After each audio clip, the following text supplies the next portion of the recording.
Македонско-турското здружение Мустафа Кемал Ататурк и Граѓанската асоциација денес подпишаа меморандум за соработка. Ова е дел од одбележувањето на денешниот ден на младоста и спортот во Турција, а иницијативата за оваа соработка е на Граѓанската асоциација. После кој меморандум започнуваме низа на активности кои што ќе бидат во рамките на еден поголем проект во кој што ќе се величат сличностите и разликите помеѓу обичаите на турците и на македонците во Битола и во Република Македонија, но и на другите работи кои што не спојуваат во оваа држава. Значи, на ова подрачје веќе 600 и повеќе години живеат овие два народи и има многу работи кои што се слични во начинот на религиските обичаи, во начинот на живење.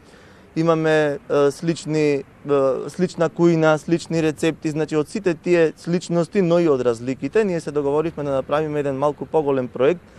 во рамките на кој што ќе бидат реализирани повеќе активности. И во општина Битола, и на ниво на цела Македонија имаме голем број на турска популација, малку осознавање во делот на традицијата, обичаите, културата, сите оние верски обреди кои што ги има и кај едната и кај другата популација воспоставена во една заедништво, во еден мост каде што на некој начин ќе ги осознат младата популација целата таа култура, традиција, обичаи,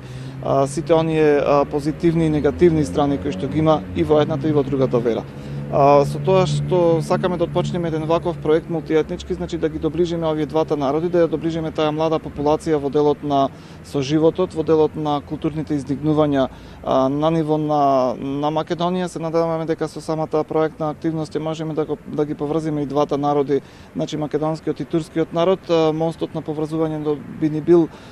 и амбасадата на Република Македонија која што е во Турција, но исто така и нашата амбасада која што е во Турција. Се надеваат дека овој проект ќе земе поголем замав. Дека од ова ќе произлезат и многу активности, како и на ниво на Македонско-турското здружение Мустафа Кемал Ататурк и на Граѓанска асоциација, но и повики до сите останати здруженија кои што на некој начин имаат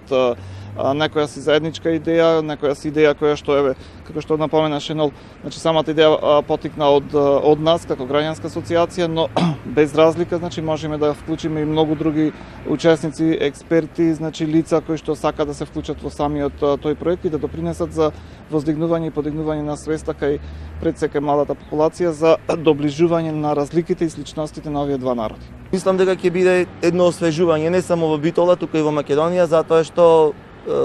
проектот е планирано да се одвива во повеќе градови на Република Македонија, но велиме нели за тоа потоа, затоа што сега е во фаза на подготовка на активности, подготовка на буџет и други слични работи. Денеска ние чест што празникот не го празнуваме само ние, битолчани, туку имаме гости од Здруженијето истомисленици на Ататурк од Скопје и ученици од основното училиште Кирил и Методи од Канатларци, кои што ќе рецитираат песнички и ќе кажуваат за животот на Мустафа Кемал Ататурк. Мислам дека ова година ќе го одбележиме на достоен начин, како и секоја друга година. Денес спомен собата на Мустафа Кемал Ататурк ја посетија и туристи од Турција.